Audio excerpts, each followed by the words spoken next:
Vous suivez Équateur Service Télévision. Mesdames, Messieurs, c'est l'heure de votre journal. Bienvenue.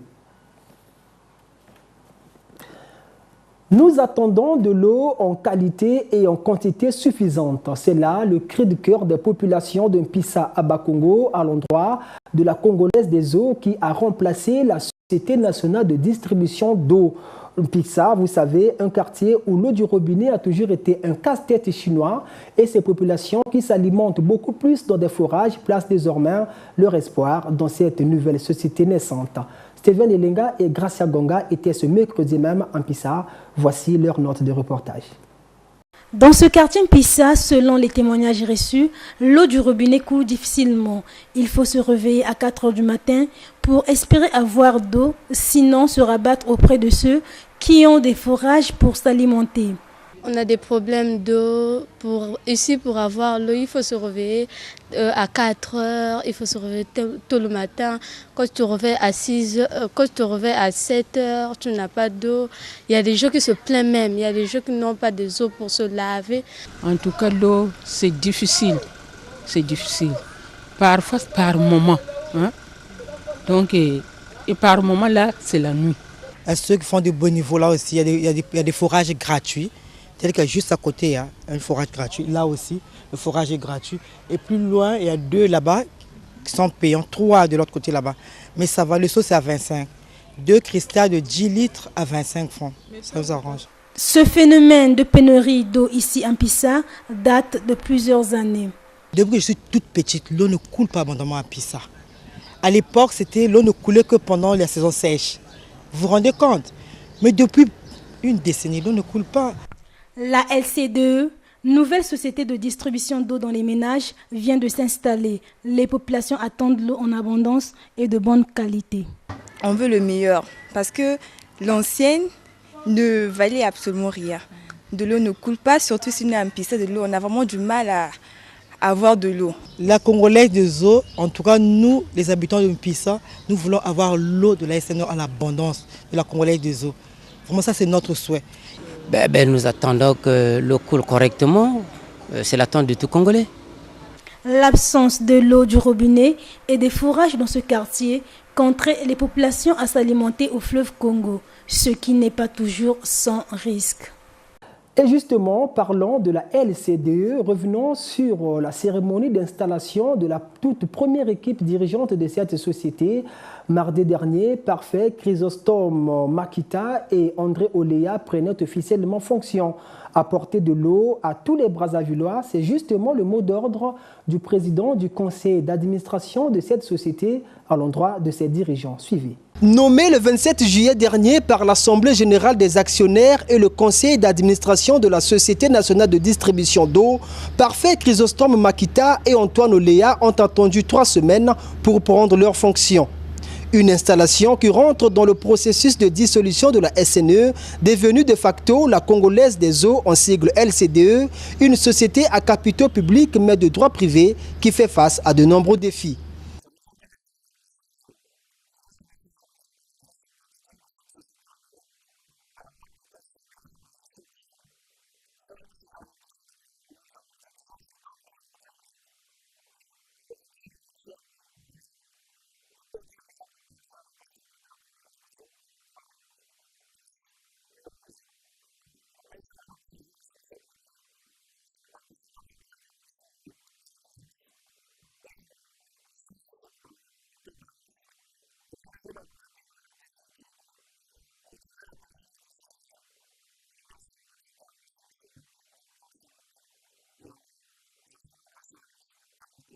Le changement du nom et des dirigeants appelant au changement de mode de gestion, le nouveau directeur de la nouvelle LCDE appelle à l'unité des travailleurs car, dit-il, il y a du travail pour tous.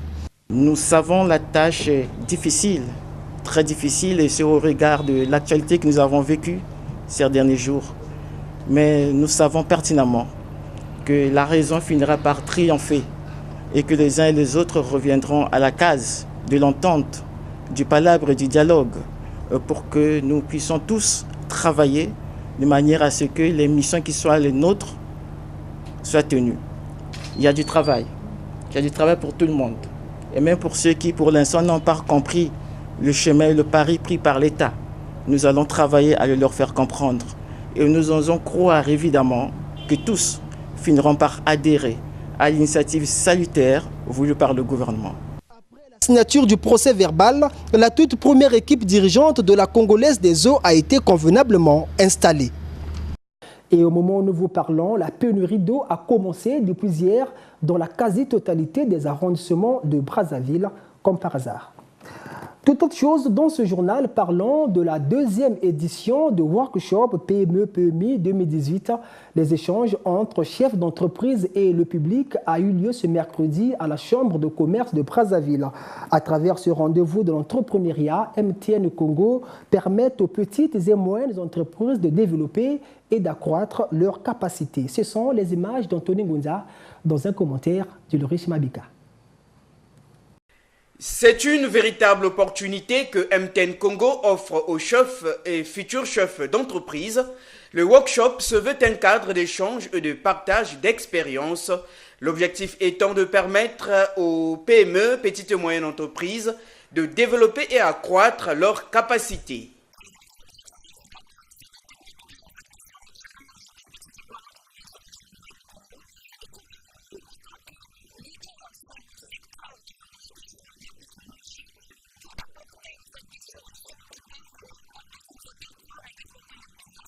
Objectif résumé par le thème de cette deuxième édition, à savoir PME, quel challenge? Et pour répondre à cette question centrale, acteurs économiques et étatiques, notamment le centre de la création des entreprises, étaient là, d'où la présence des panélistes et séquences vidéo. Les stands qui représentaient chacun des produits des PME représentés ont été visités, de quoi susciter le sentiment d'entreprendre dans un pays où la jeunesse attend tout ou presque de l'État. Activité présidentielle, le président de la République centrafricaine a regagné Bangui mardi dernier après une visite de travail de 2 jours à Oyo dans le département de la Cuvette. Mais avant de quitter cette ville, Faustin Archange Touadéra, en compagnie de Denis Sassou Nguesso, s'est rendu à Edou où il s'est recueilli devant la tombe d'Edith Lucie Bongo Ondimba. Marien Ibarra pour le reportage.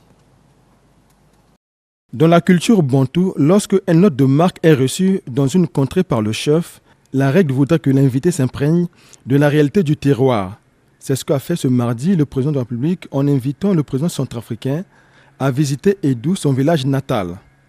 Pour la circonstance, la sobriété était de mise et les autorités politico-administratives, militaires ainsi que les doyens d'Edou étaient présents pour présenter les civilités à l'hôte de Denis Sassou Nguesso. Après ce bref moment protocolaire local, les deux personnalités avec les délégations qui les accompagnent se rendent au cimetière familial Konakona d'Edou. Ici, l'heure est au recueillement et au souvenir.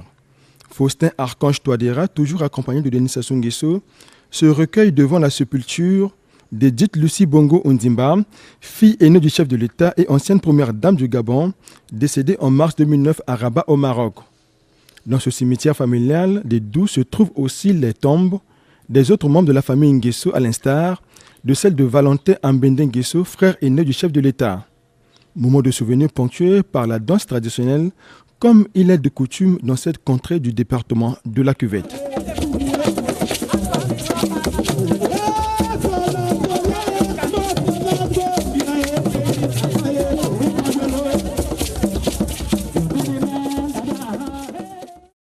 Voilà, et toujours à Oyo, Faustin Archange Touadéra a mis à profit son séjour de travail pour visiter les activités économiques et agro-pastorales de son homologue congolais, Denis Sassou Nguesso. Retrouvons Maria Ibarra de la presse présidentielle. Denis Sassou Nguesso a par la suite fait visiter à son hôte la laiterie Alima basée au village Edou. Cette unité de production laitière, placée sous la supervision de la société brésilienne Asperbras, a une capacité installée de production de 8000 litres par jour. Pour ses débuts, explique le coordonnateur du site, sa production journalière est de 500 litres. Dans cette laiterie, les deux personnalités ont eu droit à une visite guidée de la chaîne de production en commençant par le traitement, ensuite l'embouteillage et enfin l'étiquetage. Ce lait 100% naturel est commercialisé à Oyo, à Brazzaville et à Pointe-Noire. Le promoteur envisage d'étendre la commercialisation de ce lait sous peu dans d'autres localités du Congo et à l'extérieur. Pour mieux faire comprendre au chef de l'État centrafricain le processus qui aboutit à la fabrication de ce lait d'aliment, Faustin Archange Touadéra a eu droit à une visite guidée du ranch Kila 1 au village Opokanya. Dans cette ferme se développe depuis quelques années une grande activité agro-pastorale. Des bœufs et des chevaux y sont élevés. Au ranch Kila 2 au village Olinga, les deux personnalités ont été édifiées sur l'opération d'extraction du lait à partir des vaches, opération qui se fait avec les techniques modernes appropriées. Pour lier l'utile à l'agréable, Denis Sassou Nguesso et Faustin Archange Touadéra ont dégusté le lait extrait fraîchement des vaches. Le site de l'élevage des autruches a été visité aussi par les deux hommes d'État. D'après le coordonnateur de cette ferme, l'évolution de cet élevage d'autruches fera du Congo le premier pays dans la sous-région à avoir réussi cette activité. Le chef de l'État centrafricain se dit très émerveillé de visiter ces réalisations. J'ai découvert un aspect très très important de cette visite, c'est toute l'activité économique, les réalisations que le président est en train de faire pour le Congolais, pour le développement. Et je vois que c'est une grande réalisation qui intéresse aussi la République centrafricaine. Je vois ici un abattoir de grande dimension, de grande portée, qui pourrait aussi être un axe de coopération sous-régionale.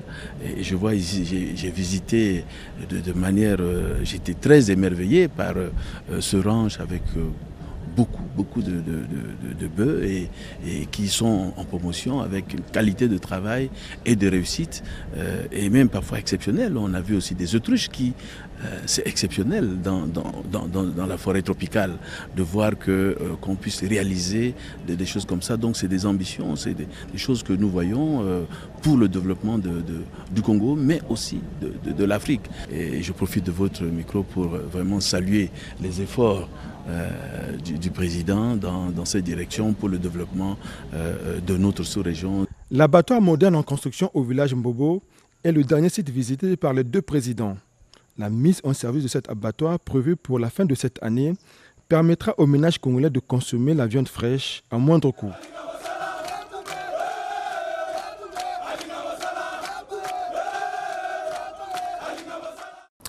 Et en sport, démarrage ce mercredi de la 8e édition du tournoi de football dénommé Jeunes Talentueux de Brazzaville.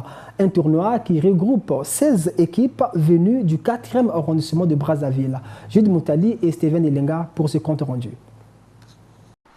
Rassembler la jeunesse autour des valeurs de paix, d'amour et de partage. Voilà, entre autres objectifs, que vise le président de l'association Jeunesse d'aujourd'hui et de demain, Darno Daniel Loutala, en organisant ce tournoi de football dénommé Jeunes Talentueux de Brazzaville. Enlevé de rideau, Capelette de vert vêtu a affronté Renaissance de jaune vêtu. Un match remporté par Capelette. Darno Daniel Loutala revient ici sur l'objectif de ce tournoi. L'association Jeunesse d'aujourd'hui et de demain, en Sigjad, est une association qui est là à but de la prospérité. Nous regroupons très souvent les jeunes autour du sport, comme le football et les nzango. Et par ces occasions, nous profitons à le véhiculer certains messages. Cette année, nous organisons la 8e édition de notre tournoi. Et à cette occasion, nous profitons à informer à la jeunesse que c'est eux les acteurs majeurs du Congo de demain. Cette 8e édition du tournoi de football dénommé Jeunes Talentueux de Brazzaville, qui a débuté ce 22 août, prendra fin le 16 septembre prochain.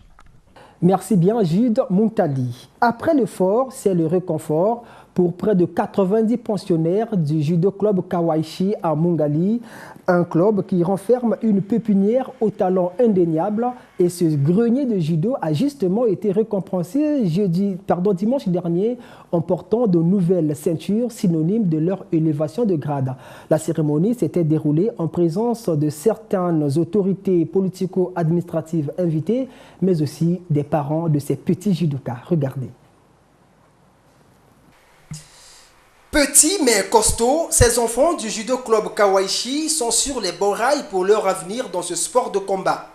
Devant leurs parents et les invités de marque, dont le maire et le député de Wenze, ces judokas s'étaient d'abord livrés à des combats d'exhibition, question d'exprimer leur mérite pour cette élévation de grade.